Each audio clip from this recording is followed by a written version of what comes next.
माली साल 2026 में GDP growth 3.7% रही। सीमेंट की तलब में 10% इजाफा हुआ, फर्टिलाइजर में 17% इजाफा हुआ और मोबाइल फोन्स में 9% इजाफा रिकॉर्ड हुआ है। बजट से मैं कहता हूँ मायूसी है। लोग इस वक्त 2 वक्त की रोटी के लिए तरस रहे हैं। 40% से ज्यादा लोग जो है वो गुर्बत की लकीर के नीचे। आज़ाद जम्मू कश्मीर में जो 12 महाजरीन की सीटों की बात करते हैं, हक खुद इरादियत में जो इन्होंने कल वोट करना है, उस राइट को हम अपने हाथों से किसी सूरत में ख़त्म नहीं कर सकते। ये वो रेड लाइन है। बिस्मिल्लाहिर्रहमानिर्रहीम, अस्सलाम वालेकुम। कैपिटल टॉक में खुशामदीद। वफाकी बजट बराए साल 2026-27 जो है उसका कल ऐलान होने वाला है, लेकिन इस बजट के ऐलान से एक दिन कबल यानी कि आज जो पाकिस्तान के मुख्तलिफ़ शहरों की जो सूरत हाल है उस पर अगर आप नज़र डालें तो पता चलेगा कि इस बजट के ऐलान से एक दिन पहले बहुत सी जगहों पे महंगाई का एक तूफ़ान आ चुका है। ख़ास तौर पे आटा जो है वो महंगा हो गया है और इसके अलावा बहुत सी जो अशियाए सर्फ हैं वो भी महंगी हो गई हैं। तो जब बजट का ऐलान हो जाएगा कल, तो क्या उसके बाद महंगाई का एक नया तूफ़ान आएगा?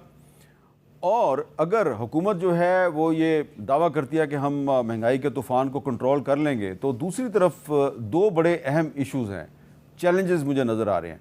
एक है कि अमेरिकी सदर ट्रंप जो हैं वो हर वीकेंड पे आके कोई ऐसी स्टेटमेंट देते हैं कि जिससे इंटरनेशनल मार्केट्स जो हैं वो ऊपर नीचे हो जाती हैं। अब वो कह रहे हैं जी कि हम आज रात को अपनी तारीख का एक बहुत बड़ा हमला कर देंगे जी ईरान पर, और दूसरी तरफ ये भी कह रहे हैं कि हो सकता है कि तारीख का बहुत बड़ा पीस एग्रीमेंट हो जाए। और जो एक और बहुत बड़ा चैलेंज है वो ये है कि जो क्लाइमेट चेंज है, मौसमियाती तब्दीली, वो भी हमारी इकॉनमी के लिए एक थ्रेट बनती जा रही है। इस वक्त तो पाकिस्तान में गर्मी की लहर चल रही है, लेकिन बाज़ इतलात ये हैं कि 2-3 हफ्ते के बाद जो बारिशों का सिलसिला शुरू होने वाला है वो एक नए सैलाब को भी जन्म दे सकता है और गिलगित बल्तिस्तान में बहुत सी जो झीलें हैं वो भी बर्स्ट कर सकती हैं, वो फट सकती हैं। तो इस पर गुफ्तगू के लिए हमारे साथ मौजूद हैं सेनेटर डॉक्टर मुसद्दिक मलिक साहब, वफाकी वज़ीर बराए मौसमियाती तब्दीली, बैरिस्टर उमैर नियाज़ी साहब, पाकिस्तान तहरीक इंसाफ से उनका ताल्लुक़ है और रुकन कौमी असम्बली हैं, और थोड़ी देर में हम पीपल्स पार्टी के किसी सीनियर रहनुमा से भी बात करेंगे। तो डॉक्टर मुसद्दिक मलिक साहब, आपको क्या लग रहा है कि जिस तरह आज इकनॉमिक सर्वे जो है अनाउंस हुआ, तो वज़ीर ख़जाना औरंगज़ेब साहब ने बड़ी एक अच्छी गुडी पिक्चर पेश की है, चले हम उनको बिलीव कर भी लेते हैं, तो आपको क्या लग रहा है कि ये जो इंटरनेशनल लेवल पे जो इस वक्त डेवलपमेंट्स हैं, जो ईरान और अमेरिका की जंग है, क्या ये दोबारा असरअंदाज हो सकती है हमारी इकॉनमी पे, और क्लाइमेट चेंज भी कोई रोल प्ले करेगा?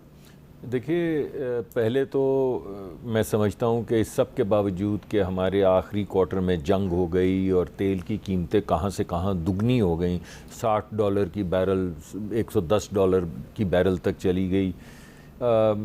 इन तमाम मुसीबतों के बावजूद और पिछले साल जो सैलाब आया और उसकी वजह से जो हमें नुकसानात हुए वो भी आपके सामने, तो सैलाब भी आ गया, जंग भी हो गई, लेकिन इसके बावजूद तकरीबन 4% ग्रोथ, 3.7% ग्रोथ जो है वो हमने दिखाई। तो मैं, और दूसरी बात यह है कि आप देखिए, दूसरा एक, हम बड़ी देर से ये कह रहे थे कि इकॉनमी को स्टेबलाइज हो लेने दें, फिर आहिस्ता आहिस्ता हम ग्रोथ की तरफ जाएंगे। अब ये तो नागहानी आफत है, चाहे वो क्लाइमेट चेंज की तरफ आए की वजह से आए, जंग की वजह से आए, और मैं क्लाइमेट चेंज पे थोड़ी देर में बात करना चाहूँगा। लेकिन बात यह है कि इन तमाम नागहानी आफात जो आ सकती थी और आ गईं, उनके बावजूद हमने ग्रो किया, और ग्रो भी किस तरीके से किया। हमने अपने एक्सपेंस काटे तो फिस्कल डेफिसिट नीचे आया। आपने देखा कि फिस्कल डेफिसिट जो है वो लोवेस्ट आ चुका है, 0.7% ऑफ GDP पे आ गया है। इसका मतलब है हमने कुछ ना कुछ तो किया है। लेकिन अफराते ज़र में 11% इजाफा हुआ है, अफराते ज़र, मगर इस सब क्योंकि आखिरी क्वार्टर में तेल की वजह से बहुत स्पाइक आई, लेकिन आखिर में तो 6% ही हुई ना।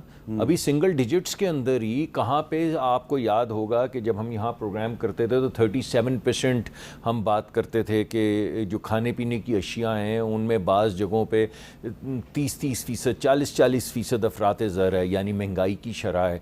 तो अब ओवरऑल महंगाई की शरह जो है वो नीचे आके 6% ही पे है ना। इन तमाम आफात के बावजूद, इन तमाम एक्सपेंडिचर्स के बावजूद हमने सरप्लस, हमारा प्राइमरी सरप्लस आ गया। यानी अगर इंटरेस्ट रेट आप निकाल दें और देखें हुकूमत की कारकर्दगी, तो हम सरप्लस में हैं। हमने फिस्कल डेफिसिट कम कर दिया, फिर भी हमने ग्रोथ 4% के करीब की, 3.7% के करीब की। और ये कोई वन ऑफ चीज़ नहीं है, 2 मुसलसल साल हैं ग्रोथ के। सबसे बड़ी ग्रोथ जो है वो लार्ज स्केल मैन्युफैक्चरिंग के अंदर आई, तो लार्ज स्केल मैन्युफैक्चरिंग बढ़ रही है। एग्रीकल्चर क्योंकि सैलाब आया, तबाही आया तो आई और उस तरह नहीं बढ़ पाया, लेकिन एग्रीकल्चर में भी 4%, 3.5% ग्रोथ है। यानी कोई सेक्टर नहीं है, चाहे मैन्युफैक्चरिंग हो चाहे सर्विसेज हो, जिसमें ग्रोथ नहीं आई। लेकिन आपकी बात जो दूसरी है कि जंग के असरात होंगे, कोई ऐसी चीज़ नहीं जिसके असरात ना हो। तो अगर तेल की कीमत बढ़ेगी तो महंगाई बढ़ेगी, तो असरात क्यों नहीं आएंगे। क्लाइमेट चेंज, आपको पता है पिछले साल भी मैंने आपको बताया था कि उसके साइकिल्स भी मानसून के बढ़ेंगे और उसके अलावा जो उनकी शिद्दत है उसमें भी इजाफा होगा। वैसे तो जैसे जैसे उसके आप करीब पहुंचते हैं तो ज़्यादा आपको, तो अभी ये बात दुरुस्त है कि चंद हफ्तों में मौसमियाती तब्दीली में शिद्दत पैदा होने वाली है। वह गुमान है जैसे जैसे वक्त करीब आएगा। मैंने तो आपको पिछले साल भी कहा था कि अगर आप मैक्रो पिक्चर देखें तो शिद्दत में इजाफा हो रहा है, लेकिन ये भी आप साथ के साथ देखें जो आज अनाउंस हुआ है कि पहली मरतबा तकरीबन 51%, 51% पाकिस्तान की जो एनर्जी है, जो 45,000 मेगावाट या 47,000 मेगावाट है, उसका 51 नहीं होता जी, 51% जो है, 51% जो है वो क्लीन एनर्जी से आ रहा है। ठीक, तो अगर कोई चीज़ हो रही है तो उसके साथ साथ क्लीन एनर्जी भी आ रही है। साथ में पिछले साल जो प्राइम मिनिस्टर ने जो मानसून से निमटने के लिए मंसूबा बनाया था और वो दिया गया था सूबों को, उस पर अमलदारी जो है वो उस पर बाद में बात करते हैं। तो बैरिस्टर उमैर नियाज़ी साहब, आपका ताल्लुक एग्रीकल्चर से भी है, तो ये बताएं कि ये जो मुसद्दिक मलिक साहब ने बताया कि जी एग्रीकल्चर ग्रोथ जो है उसमें भी 2.9% ग्रोथ है, 2.9% इजाफा हुआ है, तो आपका पर्सनल एक्सपीरियंस क्या है? देखें, NDMA की फ़िगर्स जो उठा के देख लें, जिस लेवल पे डिज़ास्टर पाकिस्तान ने फ़ेस किया है, ये ग्रोथ तो हो नहीं सकती। इकनॉमिक सर्वे ऑफ पाकिस्तान ने पिछले साल भी गधों की तादाद बढ़ाई थी, अब फिर गधे बढ़ गए हैं। बात यह है कि ग्राउंड रियलिटी देखें क्या हो रहा है। देखें, गंदम आपका स्टेपल फूड है, आपने वो लूज़ कर दी है। आज उसकी शॉर्टफॉल क्यों बनी है? उसकी प्राइमरी वजह है कि आप किसान को खाद सस्ते रेटों पे नहीं दे सके। देखिए, यूरिया आज सीज़न चल रहा है, 15,000 की DAP की बोरी चली गई है 18,000 पे। इसी तरह यूरिया की शॉर्टेज, आप उसको टारगेट ही नहीं कर रहे। आपने 4 सालों पे आप कह रहे हैं कि फ़िस्कल डिसिप्लिन हमने अचीव किया है। देखें, उस फ़िस्कल डिसिप्लिन की कॉस्ट तो देखें। आपने 4 सालों में 35,000 अरब इस अवाम से निकाला है, जो कि पिछले अगर अदादो शुमार देखें कि पिछले 15 सालों में इतना टैक्स कभी नहीं इकट्ठा हुआ। मगर टैक्स वहाँ इकट्ठा होना चाहिए जहाँ तरक्की भी तो हो रही हो ना। क्रॉसपॉन्डिंग तरक्की कहाँ है? ना कहीं लार्ज स्केल मैन्युफैक्चरिंग की जिस तरह से बात की, कौन सी कोई नई इंडस्ट्री लगी? जो ज़राअत है, ज़राअत का शोबा मुकम्मल तौर पे ठप हो गया। आज जो पिछले साल की ईद की फ़िगर्स और इस साल की ईद की फ़िगर्स कंपेयर करें, लोग तो परेशान हैं। एक एस्टिमेट के मुताबिक 1 करोड़ जानवर पिछली ईद पे फ़रोख्त हुआ था। इस साल कहते हैं 60 से 65 लाख खाली जानवर फ़रोख्त हुआ है। तो 35 लाख जानवर जिस किसान का, जिस ज़मींदार का नहीं फ़रोख्त हुआ, तो उसकी हालत ज़ार तो देखें। देखिए, हम बिल्कुल लोगों को आखिरी दहाने पे ले गए हैं। लोग आज पाकिस्तान, आप पंजाब में चले जाएँ, मेजर एरियाज़ में लोगों ने जगह खाली छोड़ी हुई हैं। क्यों छोड़ी हुई हैं? क्योंकि कॉस्ट ही पूरी नहीं होती, लोग ठेकों से भाग रहे हैं। आलू में जो लोगों के साथ हुआ, देखें, बॉर्डर बंद करने के चले मुश्किलात आई होंगी, ठीक है, समझ आती है, चले लॉ एंड ऑर्डर की वजह से आपने बंद किए, मगर क्या आपने किसान के लिए कोई ऑल्टरनेट बनाया? मतलब कोई सोच, कोई स्कीम बनाई जाती है कि यार हमने इसको कहीं तो करना है, आप उसके लिए कुछ एफर्ट करते हैं। आप अपनी एक्सपोर्ट इंपोर्ट की फ़िगर्स उठा के देख लें। मतलब इंपोर्ट में अगर देखें, एग्री इंपोर्ट्स पाकिस्तान $8 बिलियन की करता है। एक ज़री मुल्क किस तरह से कर रहा है? क्या वो इधर से हम नहीं ऑयल सीड्स की रिक्वायरमेंट पूरी कर सकते? कभी किसी ने उस पर फोकस ही नहीं किया। अब क्लाइमेट चेंज की जैसा आप बात करें, क्लाइमेट चेंज के हिसाब से क्लाइमेट रेजिलिएंट जिस तरह से इंफ्रास्ट्रक्चर बनना है, तो उसको फोकस करें। आप क्या कर रहे हैं? आप इंटरनेशनली बड़ा अच्छा निगोशिएट कर रहे हैं। क्या आपने इंटरनेशनल टेबल पे उन्हें कहा है कि हम आपके दरमियान गो बिटवीन है? मगर जो इंटरनेशनल कमिटमेंट्स हुई हैं क्लाइमेट फ़ंड के हिसाब से, तो वो तो कम से कम हमारी पूरी करा दें। देखें, 1% हमारा कार्बन फुटप्रिंट इससे भी कम है, मगर जो डैमेज हो रहा है उसका, वो आप के जो है ना बिलियंस ऑफ डॉलर्स का इंफ्रास्ट्रक्चर का नुकसान सालाना है। अच्छा मुसद्दिक मलिक साहब, इसमें ये जो एक रियलिटी है इससे तो हम इनकार नहीं कर सकते कि ना तो एक्सपोर्ट बढ़ी है और ना ही फॉरेन इन्वेस्टमेंट में कोई इतना बड़ा इजाफा हुआ है। तो अगर एक्सपोर्ट नहीं बढ़ रही और फॉरेन इन्वेस्टमेंट भी नहीं बढ़ रही तो हमारी इकोनॉमी ग्रो कैसे करेगी? जी देखिए, पहले तो मैं एक क्वालिटेटिव बात करना चाहता हूँ। क्या मेरा तो आपका पुरानी दोस्ती है, मैं आप बुलाते हैं, बड़ी आपकी शफ़क़त है, मैं आता हूँ यहाँ पर। 2 साल पहले हम ये बात कर रहे थे कि पाकिस्तान बैंकरप्ट होगा या नहीं। हाँ, डिफ़ॉल्ट कर जाएगा। जी, डिफ़ॉल्ट कर जाएगा। आज सारी जो गुफ्तगू है वो रेट ऑफ ग्रोथ पे है। हाँ, आज कोई पाकिस्तान के अंदर ये नहीं कह रहा कि पाकिस्तान की इकॉनमी कोलैप्स पे है, कहीं हम डिफ़ॉल्ट ना कर जाएं। तो अगर आपने किसी मुल्क की परफॉर्मेंस देखनी हो तो ज़रा हट के 2 साल पहले 3 साल पहले जाएं और सोचें कि हम आपस में क्या गुफ्तगू करते थे और आज हम क्या गुफ्तगू कर रहे हैं। आज हम ये कह रहे हैं कि अगर 3.7% ग्रोथ है और 2 साल से मुसलसल ग्रोथ आ रही है, हम कह रहे हैं काफ़ी नहीं है, और मैं मानता हूँ कि काफ़ी नहीं है, लेकिन ये तो हम दोनों मान रहे हैं कि ग्रोथ मुसलसल हर साल आ रही है। और जो हुकूमत कह रही थी कि हम स्टेबल होने के बाद ग्रो करेंगे, वो ग्रोथ आ रही है। मैंने आपसे ख़ुद कहा कि 3%, 2.9% पे एग्रीकल्चर ग्रो किया है, लेकिन उसके साथ लाइफ स्टॉक जिसकी भाई बात करें कि लोग जानवर नहीं बेच सके, अगर बेच नहीं सके तो 4% यानी 3.7% वो ग्रो कैसे किया है। आपने इंपोर्ट की बात की, मैं बिल्कुल आपके साथ हूँ और उस पर बहुत काम होने वाला है, लेकिन दालें जो हम इंपोर्ट करते थे, हमारी दालों की प्रोडक्शन में 34% शायद इस साल इजाफा आया है। तो हम दालें भी ज़्यादा प्रोड्यूस कर रहे हैं। सैलाब के बावजूद, तबाही के बावजूद हमने को 3% के करीब एग्रीकल्चर भी ग्रो किया, लाइफ स्टॉक भी ग्रो किया। फॉरेन डायरेक्ट इन्वेस्टमेंट भले से कम हो, और हम देख लेते हैं उसके नंबर्स मेरे पास, मैंने आज रिपोर्ट में वो देखे नहीं हैं, लेकिन प्राइवेट इन्वेस्टमेंट में 13% इजाफा हुआ है। 13% फर्दर इन्वेस्टमेंट हुई है। पिछले साल जब मैं आपके प्रोग्राम में बैठा था तो हम ये कह रहे थे कि लार्ज स्केल इंडस्ट्री कॉन्ट्रैक्ट कर गई है। पिछले साल कॉन्ट्रैक्ट कर गई थी, इस साल 6.1% ग्रो की है। कहाँ पे घटाव आ रहा था उसमें और कहाँ पे बढ़त आ रही है उसमें। तो मैं अभी भी ये मानता हूँ भाई की बात कि क्या ये काफ़ी है? बिल्कुल काफ़ी नहीं है। क्या हमें और करना है? 100% और करना है। गुर्बत का मुदावा करना है। सबसे बड़ा प्रोग्राम हमारा आज भी बिस्प है, गरीबों के लिए आज भी है। सबसे ज़्यादा पैसे हम गरीबों के ऊपर खर्च Benazir income support programme, Benazir income support programme. और मगर इन तमाम चीज़ों के बावजूद जो बातें भाई कर रहे हैं, मैं उनसे मुत्तफ़िक हूँ। मैं समझता हूँ हमें इससे बहुत ज़्यादा मेहनत। अच्छा, हमारे साथ मौजूद है सेनेटर सलीम मांडवीवाला साहब, उनसे भी साबिक वज़ीर ख़जाना भी हैं। मांडवीवाला साहब, बहुत बहुत शुक्रिया। ये बताइएगा कि ये जो बजट कल पेश होना है, तो इस बजट के बारे में आप क्या कहेंगे कि सबसे बड़ा चैलेंज क्या है? क्या आज जो इकनॉमिक सर्वे पेश किया है औरंगज़ेब साहब ने, तो वो तो कह रहे हैं जी हमने ज़्यादातर जो अपने ऑब्जेक्टिव्स हैं, जो टारगेट्स हैं, उनको अचीव कर लिया है। तो कल का जो बजट आ रहा है उसमें आपके ख्याल में सबसे बड़ा चैलेंज क्या होगा गवर्नमेंट के लिए? देखिए जी, पहले तो मैं समझता हूँ this is a war budget Hamid साहब। अच्छा, this is not a normal budget of normal times. सबसे पहले तो हमें चैलेंज है कि इस बजट के देने के बाद भी क्या चैलेंजेस होंगे पाकिस्तान को।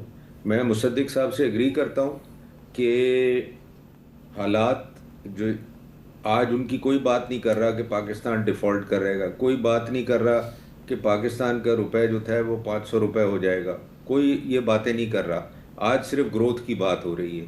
ये मुसद्दिक साहब बिल्कुल सही कह रहे हैं। वो चैलेंजेस हम ओवरकम कर चुके हैं।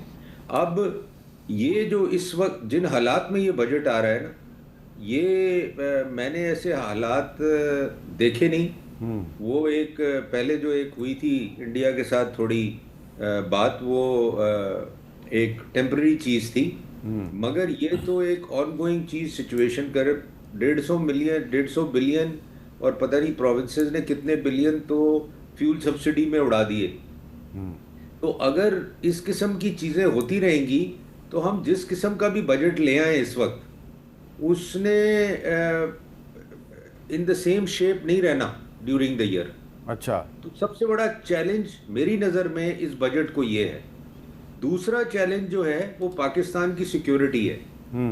और रोज़ आप आप भी टिकटॉक पे होते हैं, हम भी आपको टिकटॉक पे देखते हैं, आप ज़रूर कहीं ना कहीं ये देखते होंगे कि जी फिर पाकिस्तान पे कोई हमला होने के लिए तैयार हो रहा है। ईरान के बाद अब पाकिस्तान का नंबर है। तो जो सिक्योरिटी चैलेंज है ना इस वक्त इस बजट को, वो ओवरकम्स एवरीथिंग।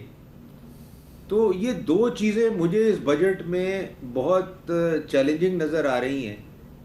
और ये बजट एक नॉर्मल बजट अगर हम रखना भी चाहें इसको तो बड़ा मुश्किल है इस स्टेज पर। और ग्रोथ लाना इन हालात में, चीज़ें बेहतर करना इन हालात में, मुझे लगता है for the time being it's very difficult, not only for Pakistan but for many countries जो इसको इन चीज़ों को फेस कर रही हैं। अच्छा, उमैर न्याजी साहब, क्या ये इतला दुरुस्त है कि कल जब बजट पेश होगा तो तहरीक इंसाफ और जो उसकी इत्तेहादी जमातें हैं वो बजट इजलास का बायकॉट करेंगी? इस पे डिबेट चल रही है जी अभी भी, क्योंकि हमारी, जब मैं इधर आया हमारी मीटिंग जारी थी और इस पर डिलिबरेट हो रहा है और डिवाइडेड ओपिनियन। आपके जो चेयरमैन हैं गौर खान साहब, उनका एक स्टेटमेंट है, वो ज़रा सुनाएं जी। गौर खान साहब का स्टेटमेंट क्या है जी? ये मीटिंग हर सूरत होनी चाहिए खान वाली, और कल तक हमारी मीटिंग हर सूरत हो।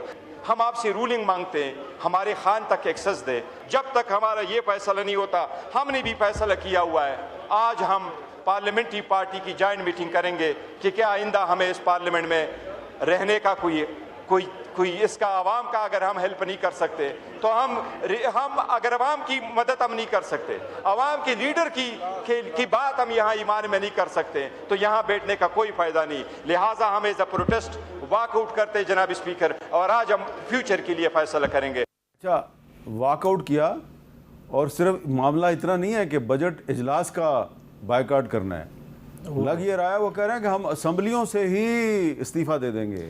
देखिए, आज जैसे ही वॉकआउट किया था उसके बाद तारिक फजल चौधरी साहब और लॉ मिनिस्टर साहब आए थे, उन तकरीबन कोई 15-20 मिनट की नशिस्त रही। उसके बाद तकरीबन 2:30 बजे के बाद से अब पार्टी का पार्लिमानी इजलास चल रहा है। उसमें सिंगल पॉइंट एजेंडा है यही कि जी बजट प्रोसीडिंग में कल वाली में पार्टिसिपेट करना है कि नहीं करना। तो उसमें जब वो फैसला हो जाएगा तो फिर फैसला कौन बात तब की जा तो यानी कि वो मशरूत है इमरान खान साहब से मुलाकात। बिल्कुल जी। मलिक साहब, मैं कुछ मेहरबानी करें। आप बुरा तो नहीं बनाएंगे? बात ज़रा अच्छे लाइटर मोड में वो मेरे जहन में कुछ अशार आए। वो एक वो कि खूब पर्दा है कि चिलमन से लगे बैठे हैं, साथ छिपते भी नहीं सामने आते भी नहीं, और जीस से तंग हो ए दाग तो जीते क्यों हो, जान प्यारी भी नहीं जान से जाते भी नहीं। भाई बात ये है कि हमारी तो तनख्वाह 6 महीने से बंद है, पार्लियामेंटेरियंस तो ले रहे हैं, रोज़ हमें कहते हैं कि अच्छा, यानी कि मिनिस्टर्स की तनख्वाह बंद है, काबीना पूरी की तनख्वाह बंद है, बाकी जितने, लेकिन बतौर मेंबर पार्लियामेंट तो आपको मिल रही नहीं मिलती सर। अच्छा, वो भी नहीं मिल रही? नहीं सर, अगर आप काबीना का हिस्सा हैं तो पार्लिमानी तनख्वाह आप नहीं ले सकते। अच्छा, ये अच्छा कि आपने सवाल पूछ लिया। तो कोई किसी को पार्लिमान की तनख्वाह नहीं मिल रही, तनख्वाह ही नहीं मिल रही, लेकिन बाकी सबको तो मिल रही है। नाराज़ भी हो जाते हैं तो मिलती, कमेटी में बैठते भी हैं तो मिलती, कमेटी का बायकॉट भी कर देते हैं तो मिलती, वॉकआउट भी करते हैं तो मिलती, वॉकआउट नहीं भी करते तो मिलती। ये मैंने मजाक में वैसे ही लाइट हार्टेड मोड में कहा, क्योंकि ये लाइट हार्टेड मजाक नहीं, लाइट था नहीं, ये तंज में सख्ती हो सकती है। था मजाक। अच्छा, था मजाक। ये तंज का तीर था? नहीं, तीर नहीं था, बहुत जोर से चलाया वो तो मांडवी साहब चेहरे पे मुस्कुराहट सजा के बहुत जोर से मारा वाला काम तो मांडवी साहब का। अच्छा, हमारा तो तीर आजकल मांडवी वाला साहब चलाते हैं। आज सर तीर निशान है, आप ऐसे तो ना करें ना। अब तीरों की बारिश हुई है ना अभी गिलगित बल्तिस्तान में। नहीं, माशाल्लाह जी, हमने मुबारकबाद दी है और आज भी मैं इनको मुबारक देता हूँ कि इलेक्शन जीते हैं तो उनको मुबारक हो बहुत बहुत। मेरे कहने का मकसद मैंने क्यों कहा है, मजाक में कहा है, क्योंकि हम तो हमारे दिल के ये करीब हैं, हम चाहते हैं असेंबलियों में आए, हम चाहते हैं ये शिरकत करें, और इस वजह से मैंने वो, क्योंकि हस्बे हाल था तो मैंने सुना दिया। लेकिन प्लीज़ ये मत समझिएगा कहीं ये पता चले इससे नाराज़ होकर चलेगा, ये मत कीजिएगा। अच्छा, आपने वैसे पीपल्स पार्टी को तो मना लिया है, लेकिन अभी तक आप नहीं, हमारे ये भी भाई हैं, हमारे दोस्त हैं, हमारे भाई हैं, हम इनके साथ मिलकर काम करना चाहते हैं, इन्हें साथ लेकर। अच्छा, मांडवी वाला साहब, ज़रा बताएंगे कि गिलगित बल्तिस्तान में हमने सुना है कि अब पीपल्स पार्टी और मुस्लिम लीग नून मिलकर हुकूमत बनाएंगे, तो क्या मामलात आपके बिल्कुल ठीक हो गए हैं? बजट पे भी आपकी सारी बातें मानी गई हैं, तो अब क्या अब कोई इख्तलाफ बाकी तो नहीं रह गया? नहीं सर, इख्तलाफ कोई था ही नहीं बजट में हामिद साहब। अच्छा। मैं 2-3 दफ़ा लोगों को ये कह चुका हूँ, इख्तलाफ कोई नहीं था बजट में। और मैं आपको बताऊं, पीटीआई के साथ भी कोई इख्तलाफ नहीं था बजट में। अच्छा। बजट देखें, बजट मैंने जैसे ही आपको बात की है, अगर आप को समझ आई है कि it was a very difficult budget. हाँ, वॉर बजट आप कह रहे हैं। Why I am calling it war budget, क्योंकि बजट की नीड्स ही इस दफ़ा डिफरेंट थी। तो ये तो एक बैठ के हमने सब ने मिल के एक चीज़ पे एग्री करना था, कोई इख्तलाफ नहीं था किसी किस्म का भी, और उस फॉर्मूले पे एग्री करना था, उस तरीक़ेकार से एग्री करना था। और टाइम बेसिकली डिले इसलिए हुआ कि सब बिजी थे, प्राइम मिनिस्टर यहाँ नहीं थे, प्रेसिडेंट साहब नहीं थे, कराची में थे, उसके बाद चेयरमैन साहब बिजी थे हमारे गिलगित बल्तिस्तान में। तो ये क्योंकि इस किस्म के बजट की डिस्कशंस एक महीना पहले शुरू हो जाती थी, तो इस दफ़ा बहुत डिले हुआ।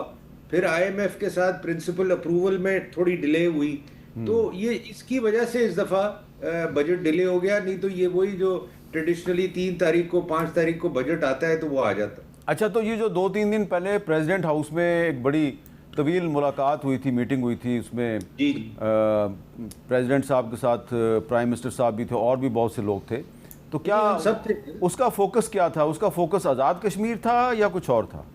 सर उसमें आज़ाद कश्मीर भी डिस्कस हुआ था और उसमें बजट, ये दोनों चीज़ें हमारी अंडर डिस्कशन थी, और इन दोनों पे एक कंसेंसस चाहिए था, और इन दोनों चीज़ों को उस दिन फाइनल किया गया था। तो उसमें आप काफ़ी घंटे चली थी वो मीटिंग अभी। अच्छा, तो अभी आप भी उसमें मौजूद थे, तो ये बताएं कि आज़ाद कश्मीर की जो सूरत हाल है उस पर कुछ मुख्तलिफ नुक्ता नज़र आ रहा है। पीपल्स पार्टी कहती है जी कि वहाँ पे डायलॉग दोबारा शुरू होना चाहिए, मुस्लिम लीग नून कह रही है डायलॉग दोबारा शुरू नहीं होना चाहिए। पहले ज़रा मैं आपको सुनवाता हूँ, ये तारिक फजल चौधरी साहब और नदीम अफजल चंद साहब, इन दोनों की राय जो है इस मौजू पे क्या है, ज़रा बताइए जी।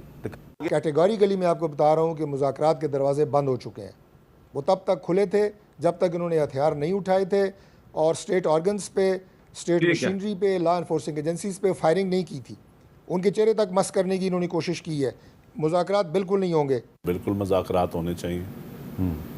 हम जमहूरी लोग हैं और कश्मीरी भाई हम उनके लिए लड़ते आए हैं इतने सालों से, मकबूजा कश्मीर के लिए, और ये हमारा अपना कश्मीर है। मैं समझता हूँ उनमें भी जो एलिमेंट दाखिल हुआ है इंडिया की तरफ से या और कोई जो बैरूनी मदाखलत है उसको हमें दूर करना चाहिए, और हमें उनके जो जेन्युइन इशू है उनको एड्रेस करना चाहिए, और मज़ाकरात की तरफ हमें जाना चाहिए।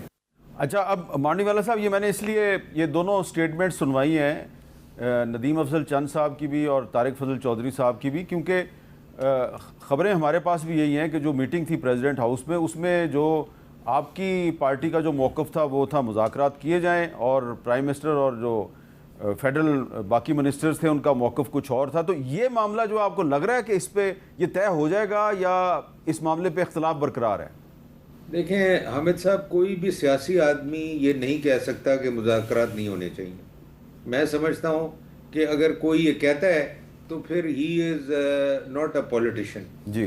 तो मुज़ाकरात तो कभी बंद होने ही नहीं चाहिए किसी हालत में भी। इवन के फोर्स इस्तेमाल करने की आपको ज़रूरत है। जैसे चंद साहब ने बात की, वो बिल्कुल सही की कि जो लोग ये प्रॉब्लम क्रिएट कर रहे हैं उनको आप ज़रूर उनके खिलाफ एक्शन लें, मगर ये कहना कि जी मुज़ाकरात ही नहीं होने चाहिए, डायलॉग ही नहीं होना चाहिए, मैं समझता हूँ ये उस दिन मेरा नहीं ख्याल कि नून ने भी ऐसी कोई बात की। उन्होंने बल्कि कंसीड किया कि मुज़ाकरात कंटिन्यू करने चाहिए। हाँ, जो एलिमेंट ये काम कर रहा है डेफिनेटली उसको हमें देखना चाहिए, और ये कौन लोग हैं और ये क्यों कर रहे हैं और इनके क्या इंटेंशंस हैं, ये इन चीज़ों पे ज़रूर बात हुई, बट ये किसी ने नहीं कहा कि आप मुज़ाकरात बंद कर दें। अच्छा, चलें इस पे मज़ीद बात करते हैं, एक ब्रेक लेते हैं जी, ब्रेक के बाद दोबारा मिलते हैं।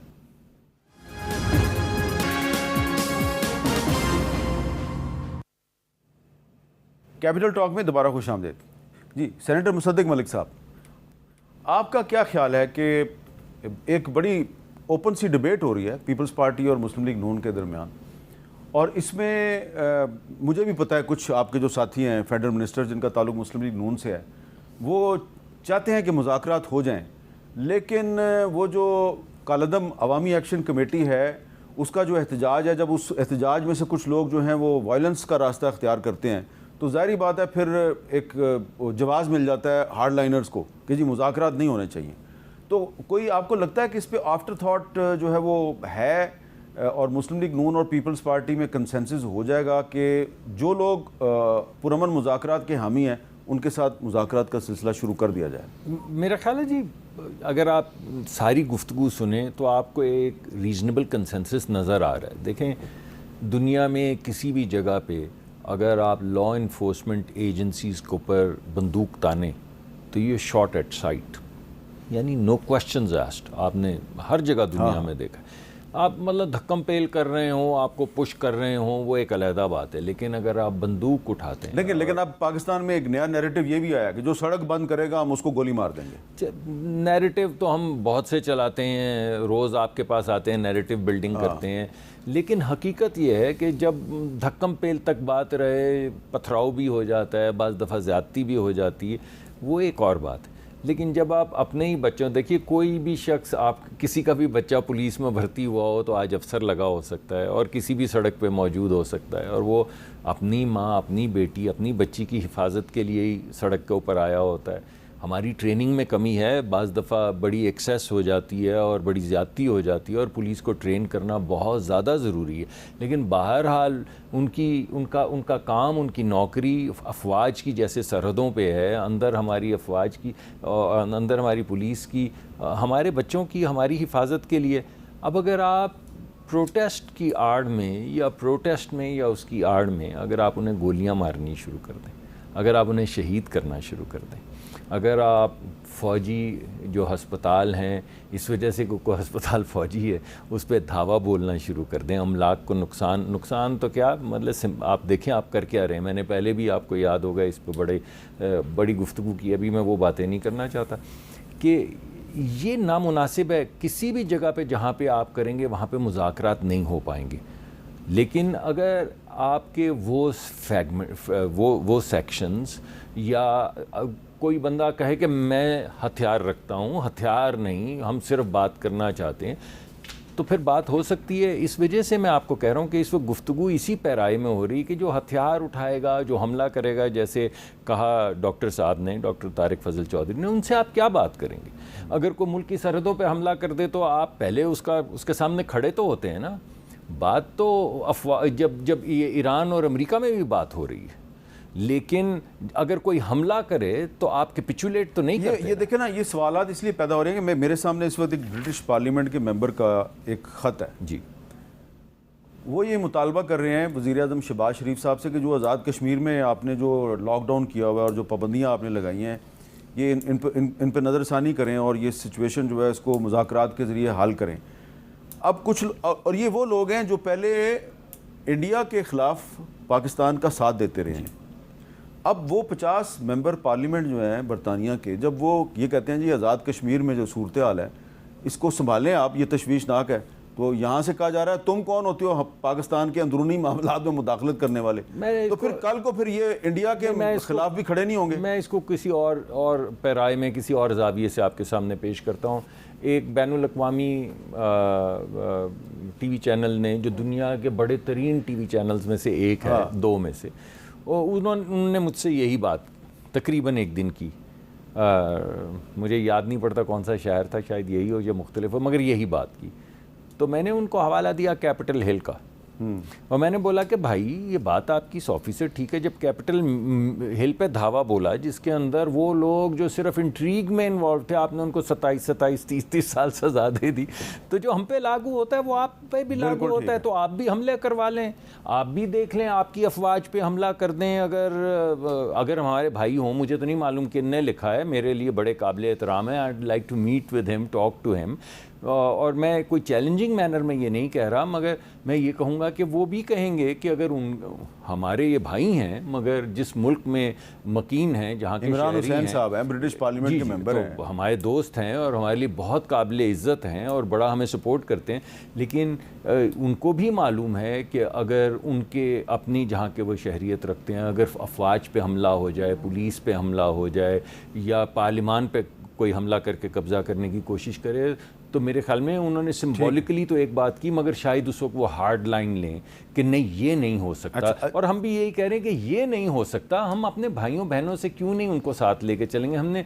उन्होंने इतनी कुर्बानियाँ दी और हम जान निसार करते हैं कश्मीरियों पे, मगर ये भी कहेंगे कि ये नहीं हो सकता। जी, आपका इस पर क्या ख्याल है उमैर न्याजी साहब?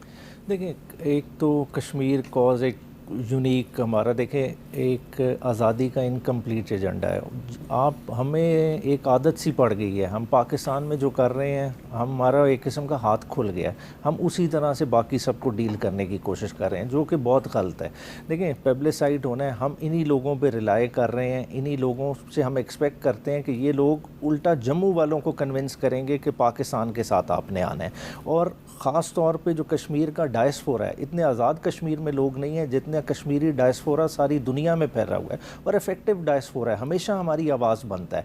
तो उस सारी आवाज़ को अपने से क्यों मुतनफ़िर करना चाहते हैं, किस पर्पज़ के लिए? और ख़ाली इस चीज़ पे गौर करें कि ये कश्मीर में हुआ क्यों, क्योंकि मैं इसके ताने बाने जोड़ता हूँ कि जब आपने PTI की चलती हुकूमत से 23 बंदे थे हमारे, अरकान तोड़े 4 रह गए, उन लोगों को आपने MLAs को हल्के में जाने के काबिल नहीं छोड़ा। जब वो लोग हल्के में जाने के काबिल नहीं रहे तो एक नई पौध उग गई, एक्शन कमेटी बन गई। जब उसने वो वैक्यूम कवर किया तो आज आप लेकिन एक्शन कमेटी में PTI का कोई एक बंदा भी नहीं है। नहीं है, मैं यही तो कह रहा हूँ कि जो ये शौकत नवाज मीर साहब है ना, इनके जो वालिद साहब थे वो मुस्लिम कॉन्फ्रेंस के जो रहनुमा थे, सरदार अब्दुल कयूम खान साहब, ये उनके साथ थे, और बाकी जो 2-3 हैं जिनको क्या मफरूर करार दे दिया गया है, उनका ताल्लुक JKLF से रहा है। नहीं, और तो अभी मौजूदा वज़ीर आज़म पहले क्या इनकी सिंपैथीज़ नहीं रही जॉइंट एक्शन कमेटी वालों के साथ? फैसल मुमताज़ राठौर साहब की, देखिए, सारों की रही है। देखिए, मैं यही कह रहा हूँ, पॉलिटिकल लोगों को जब आप पीछे करेंगे, अवाम और आप जब डायरेक्ट हो जाएंगे तो ख़तरनाक क्लैश होगा। आप खुद वो सिचुएशन क्रिएट कर रहे हैं, इसको अवर्ट करना है। खुदारा पाकिस्तान में पॉलिटिक्स चलने दें, पॉलिटिशियंस को स्पेस दें। पॉलिटिशियंस की आप स्पेस इस तरह से ख़त्म करेंगे तो हम खुद अपने आप को एक बहुत बड़ी हजीमत की तरफ ले जा रहे हैं। एक ब्रेक लेते हैं, ब्रेक के बाद सलीम मांडीवाला साहब से बात करते हैं।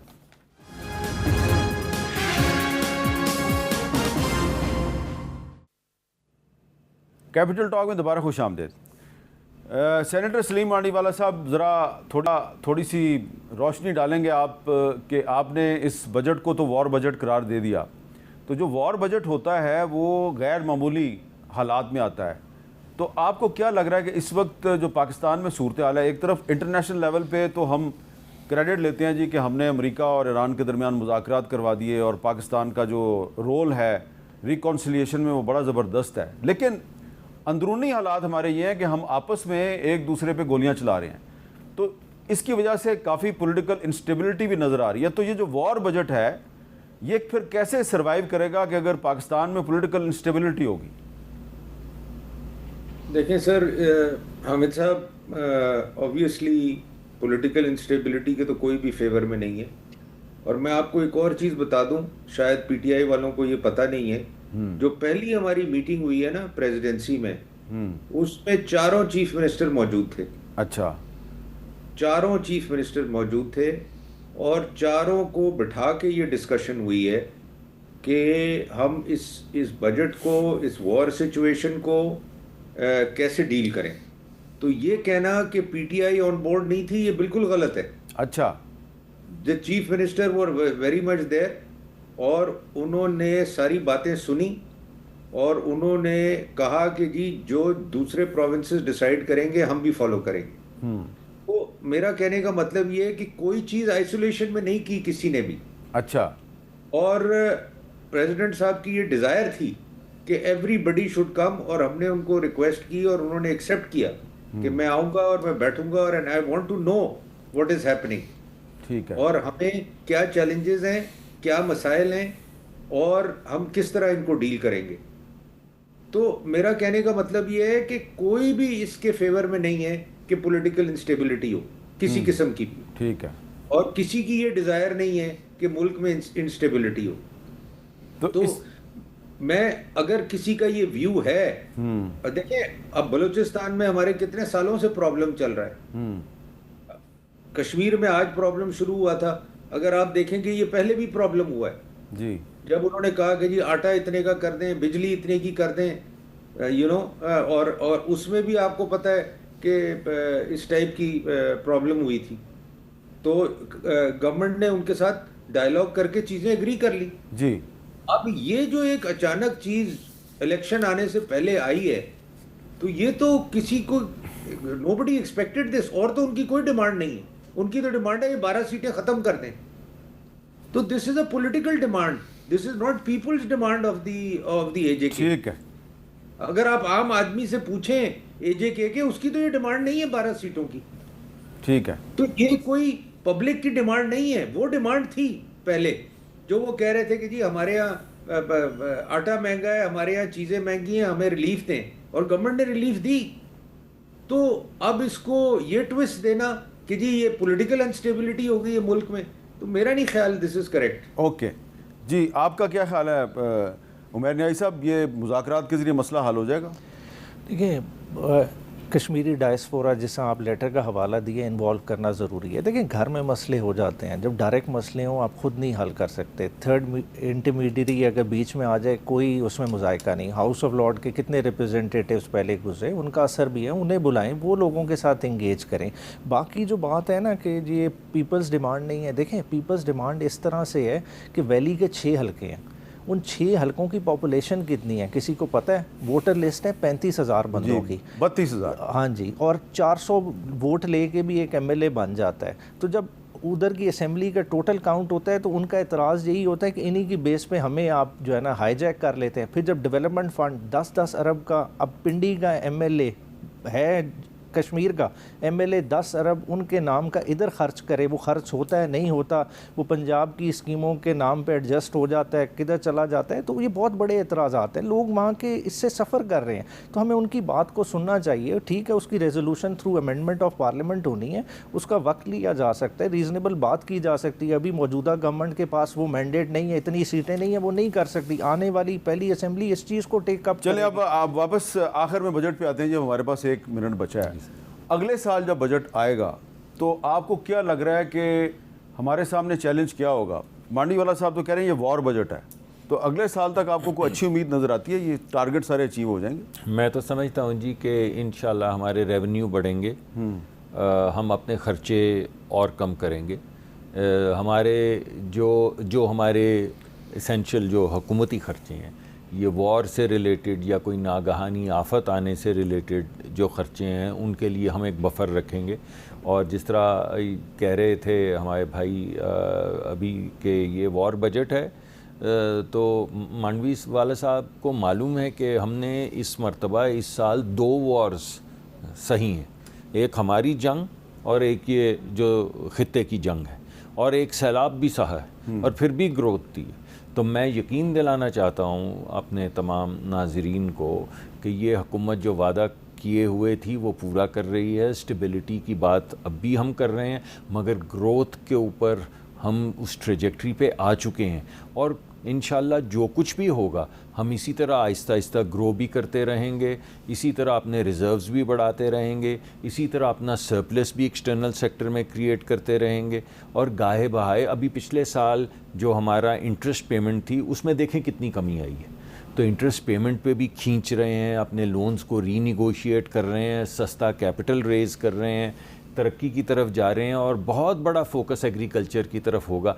और कोशिश करेंगे कल आएगा बजट कि बोझ लोगों पे भी। आपने गधों का जिक्र किया, तो उम्मीद है कि 1 साल के बाद गधों की तादाद में मज़ीद इजाफा हो चुका होगा, पॉजिटिव सेंस में कह रहा हूँ। हाँ जी, नहीं बात है क्योंकि गधे एक्सपोर्ट होते हैं ना, गधे खालें एक्सपोर्ट बिल्कुल होती हैं, अगर उसको एज इंडस्ट्री ये ट्रीट करें तो क्यों नहीं। गधों की खालें एक्सपोर्ट होती हैं, वो चाइना जाती हैं, अच्छा, बात है, इस पे करना चाहिए, काम बिल्कुल होना चाहिए। मगर बात है देखें, जितनी भी ग्रोथ है आप फिगर्स कर लें, देखें 5वां बजट आप दे रहे हैं, 6% पे आज भी नहीं गए जिधर इमरान खान छोड़ के गया था।